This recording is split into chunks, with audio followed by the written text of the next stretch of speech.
Ads లేకుండా latest episodes చూడండి. పొరపాటుగా ఏమైనా ప్రవర్తిస్తే పెద్ద మనసుతో చూడండి.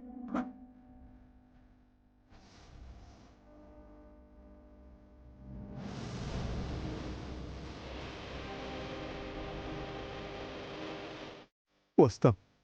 మంచిదండి. వస్తామండి. వస్తాం బాబు. అలాగే మోయ.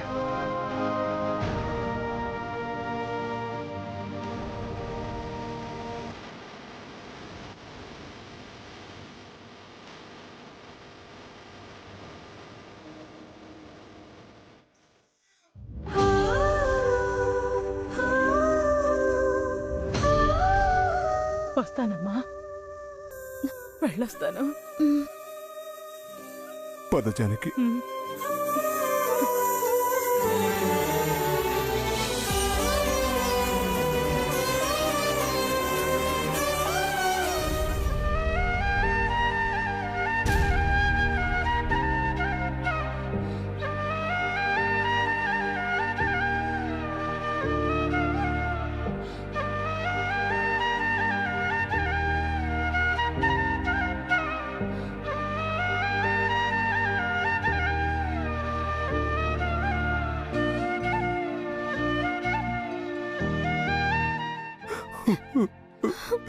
ఏమండి,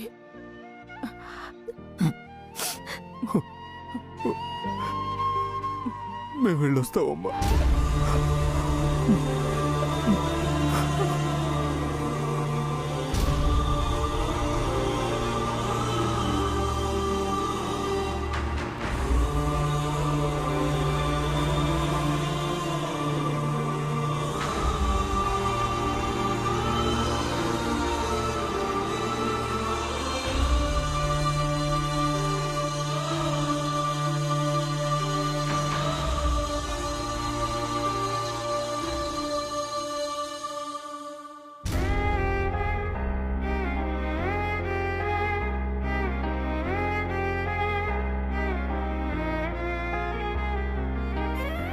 బాధపడకండమ్మా.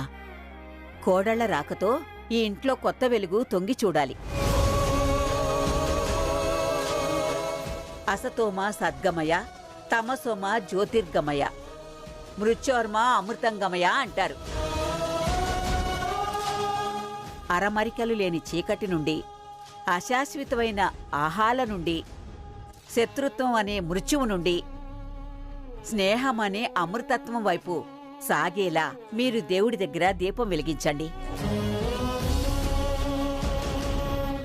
మీరిద్దరూ తీయనైన సంతోషాలు అందరికీ పంచండమ్మా.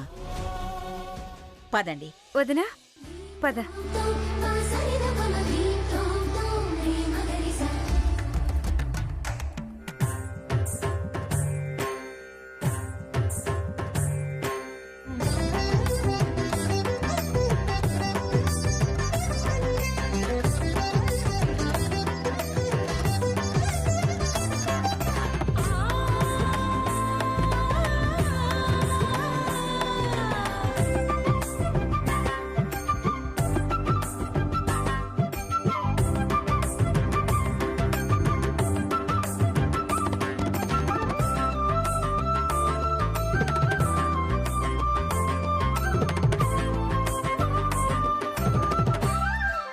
ఇలవేల్పులకి కులదైవాలకి మనస్ఫూర్తిగా విన్నవించుకుంటున్నాను.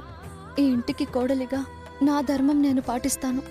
ఈ వంశ గౌరవ మర్యాదలు, పరువు ప్రతిష్టలకు భంగం రాకుండా నేను చూసుకుంటాను. నన్ను దీవించండి. అమ్మా బాలా త్రిపుర సుందరీదేవి, నీ కరుణా కటాక్షాల వల్లే మా మిథున ఈ ఇంటి కోడలవ్వగలిగింది. దాన్ని, ఈ ఇంట్లో వాళ్ళందరినీ చల్లగా కాపాడు తల్లి.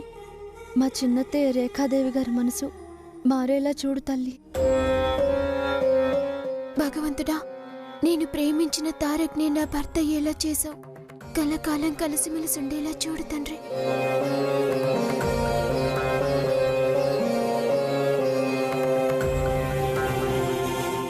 రండమ్మా, పాయసం వండుదురు గాని. వాళ్ల పద్ధతిలో వాళ్ళని చేయనీ అక్క. మన రుచులు మనం తర్వాత మెల్లగా నేర్పిద్దాం.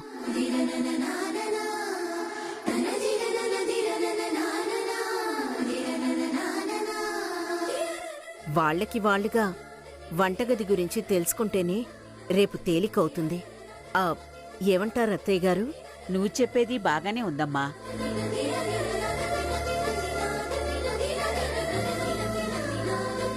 అయితే కానివ్వండి. First impression is best impression అంటారు కదా. పాయసం ఫస్ట్ క్లాస్గా ఉండాలి. మీరు మళ్ళీ మళ్ళీ అడిగేలా చేస్తాను మావయ్య గారు. నేను రెడీ. నేను కూడా రెడీ. పాయసం అవగానే ముందు దేవుడికి నైవేద్యం పెట్టండమ్మా. అలాగే అత్తయ్య గారు. పద. పదండి.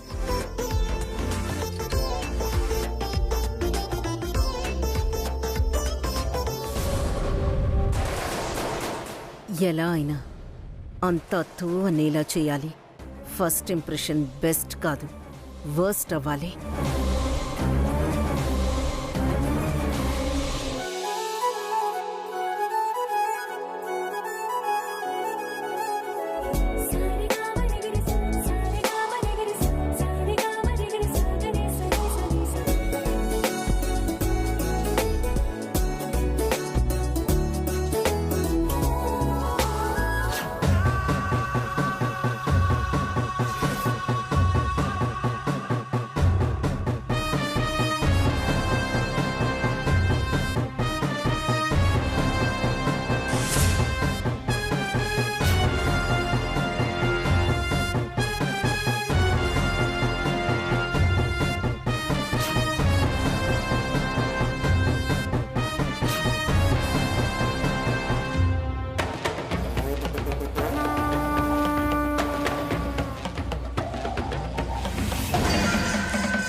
పాలు ఫట్, పాయసం ఫటాఫట్.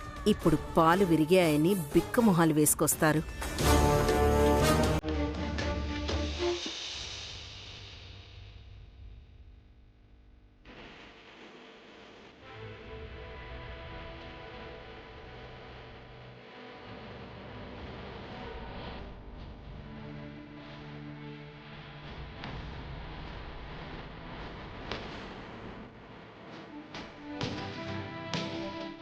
బామ్మగారు, పాయసం రెడీ. అప్పుడే వండేశారా? పాయసం వండడం ఎంతసేపే?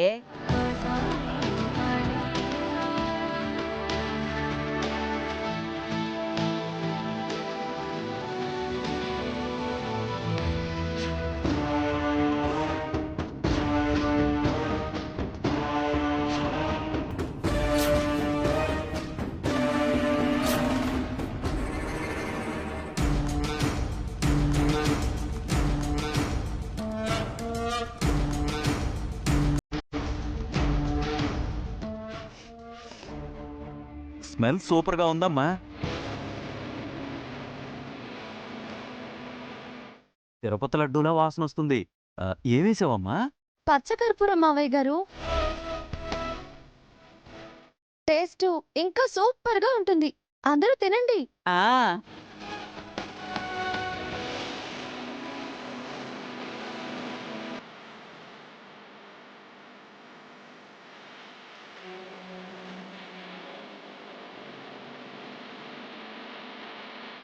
అత్తయ్య చాలా బాగుంది కదా.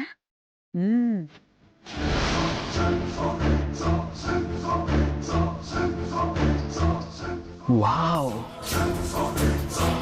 చాలా బాగుంది కదా. అదిరిపోయింది. అయిపోయింది కదా బాబాయ్. సూపర్.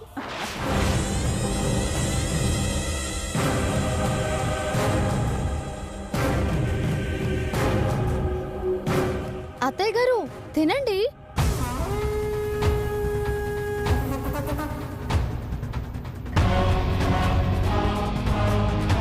మీరు తినండి అత్తయ్య గారు. పచ్చకర్పూరం మీరు వేసిందే.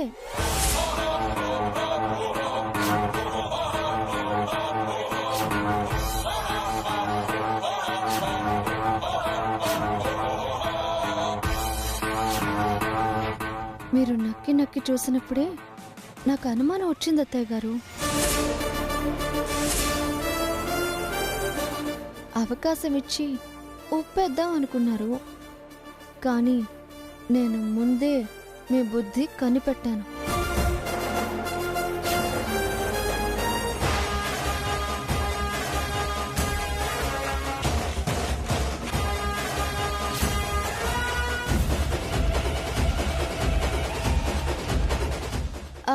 బాగుందా అత్తయ్య గారు?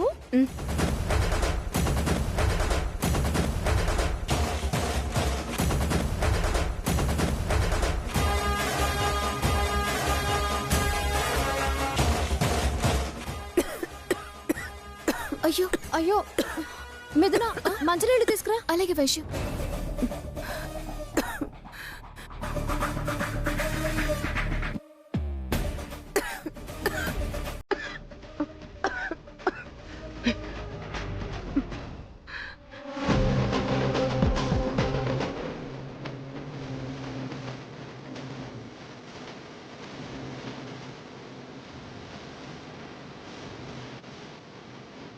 పాయసం అద్భుతంగా ఉందమ్మా. పచ్చకర్పూరం మేమెప్పుడూ వాడలేదు. సువాసన చాలా చాలా బాగుందమ్మా. మళ్ళీ మళ్ళీ అడిగి పెట్టించుకునేలా చేశారమ్మా. నాకు ఇంకో కప్ కూడా రెడీ చేయండి.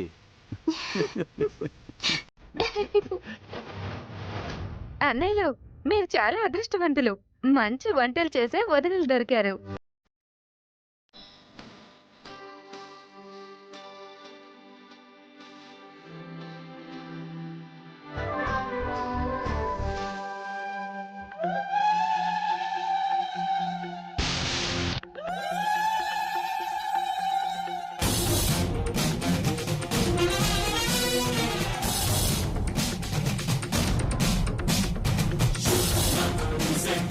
ఎవరినైతే ప్రేమించాడో ఆ అమ్మాయితోనే పెళ్లి జరుగుతుంది.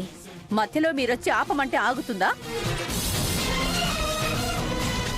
మీ అమ్మాయి గతంలో తారక్ని ప్రేమించానంది కాబట్టి మీరు మిథున బెయిల్కి మీ అమ్మాయితో పెళ్లికి లింక్ పెడితే పాపం మిథున కోసం తప్పక సరే అన్నాడు. నిజానిజాలు తెలిసాక నా కొడుకు ప్రేమించిన మిథునతోనే పెళ్లి జరిపించాలని నిర్ణయించుకున్నాను. నువ్వు నన్ను ప్రేమించొచ్చు, కానీ మేము ఒకరినొకరు గాఢంగా ప్రేమించుకున్నాం.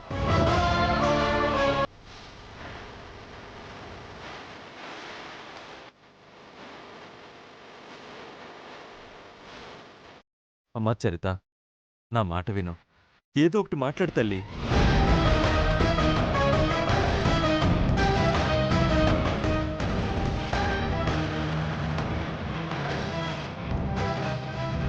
ఆ తారక్ని తలదన్నే సంబంధం నేను నీకు తెస్తానమ్మా. అందం, ఐశ్వర్యం, పలుకుబడి, పరపతి ఉన్న మంచి సంబంధం నేను తెస్తానమ్మా. నిన్ను మిస్ అయ్యాను అని ఆ తారక్ బాధపడేలా చేస్తాను.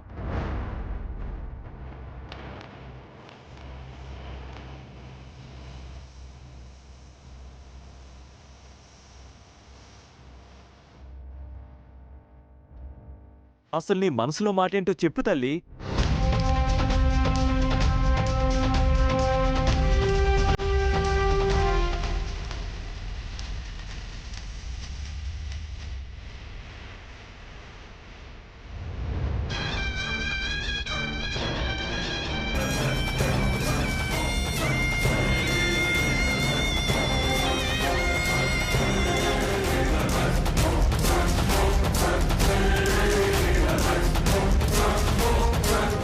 అమ్మా చరిత, చరిత ఏమైంది?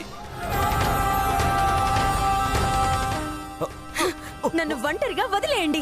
అమ్మా చరిత, చరిత!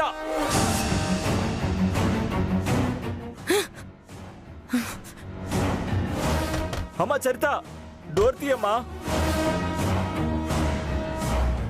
అమ్మా చరిత, తొందరపాటు నిర్ణయాలు ఏమీ తీసుకోవద్దు తల్లి. నిన్ను కాదన్న వాడి జీవితంలో సుఖ సంతోషాలు లేకుండా చేస్తానమ్మా. వాడి కాపురంలో నిప్పులు పోస్తానమ్మా. నువ్వు మాత్రం నాకు అన్యాయం చేయకు తల్లి. చరిత, డోర్ తీ తల్లి, ప్లీజ్.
జానకి,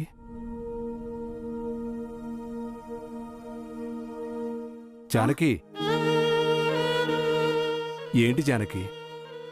సంతోషంగా సారె సర్దుతూ ఉండాల్సిందానివి ఇలా సైలెంట్గా కూర్చున్నావు? సరదాగా సంతోషంగా హుషారుగా ఇంట్లో తిరిగే పిల్లలు లేక బోసిపోయిన ఇల్లు చూస్తుంటే వాళ్ళ అత్తారింటికి వెళ్లారని సంతోషించాలో, అంతా నిశ్శబ్దంగా మారిపోయిందని బాధపడాలో అర్థం కావటం లేదండి. ఏదో వెలుతుగా నన్ను వెక్కిరిస్తున్నట్టుగా ఉందండి ఈ ఇల్లు.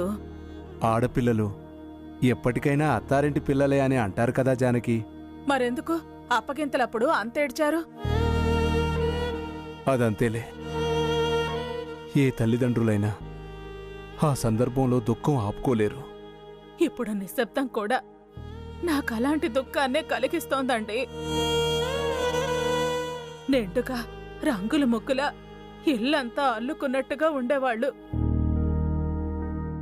ఇప్పుడు కడిగి నామంగీత గీసిన ఇల్లులాగా ఉంది. వాళ్ల నుదిటి రాతలు అదృష్టాలు బాగుండి అక్కా చెల్లెళ్ళు తోడి కోడలలాగా జీవితాంతం కలిసుండటానికి వెళ్లారని సంతోషించక నామంగీతలు నాపరోళ్ళని అంటావేంటే? పిల్లల కోసం తల్లి పడే బాధ మీకేం తెలుస్తుందిలేండి. ఓసినే, ఇప్పుడే కదే ఎందుకు ఏడ్చానన్నావు? తల్లికైనా తండ్రికైనా బాధ ఒక్కటేనే. మీరు బయట బాధపడతారు, మేము లోపల బాధపడతాం.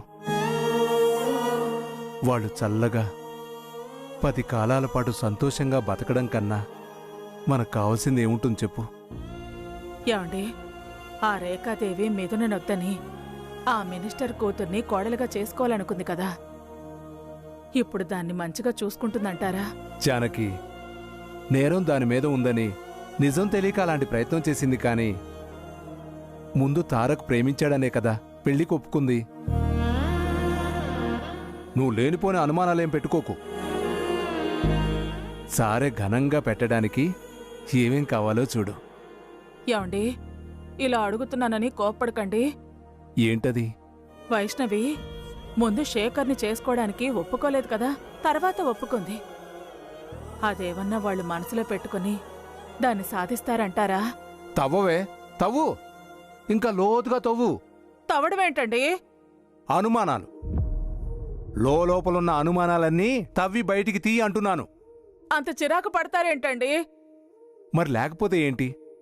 అరే, పిల్లలు ఇంట్లో లేక అదోలా నేనుంటే నీ యక్ష ప్రశ్నలేంటి?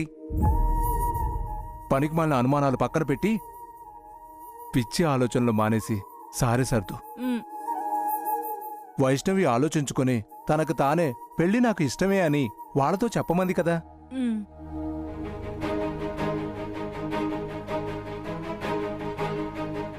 పిల్లలు పుట్టని దాన్ని నాన్న, తరాలకి వారధిగా నిలవలేని దాన్ని. ఈ పెళ్లి కావాలంటే ఒకే ఒక్క అవకాశం ఉంది నాన్న. ఏంటమ్మా అది? ఇప్పుడొచ్చిన వాళ్ళకి నా లోపం వివరంగా చెప్పండి.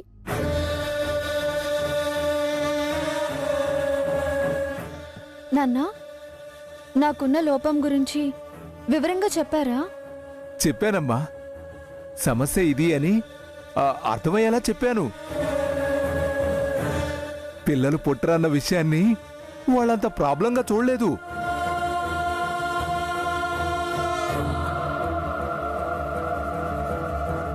యాండి యాండి ఏంటి నన్ను పిచ్చి ఆలోచనలని మీరు పరధ్యానంలోకి వెళ్లారు? అది ఎక్కడికి వెళ్లారేంటి? ఇక్కడ లేనే లేరు. ఏంటో ఏదో గుర్తొచ్చిందిలే జానకి. వయసు ఉంటే అన్నీ అదే ఆలోచించేది. ఇప్పుడు మనం ఆలోచించాల్సి వస్తోంది. నిజమే జానకి. చిన్నతనం నుంచి మిథునా గురించి ఆలోచించే వైష్ణవి ఇప్పుడు దానికి తోడుగా తోడి కోడలుగా వెళ్ళింది. మనం నిశ్చింతగా ఉండొచ్చు.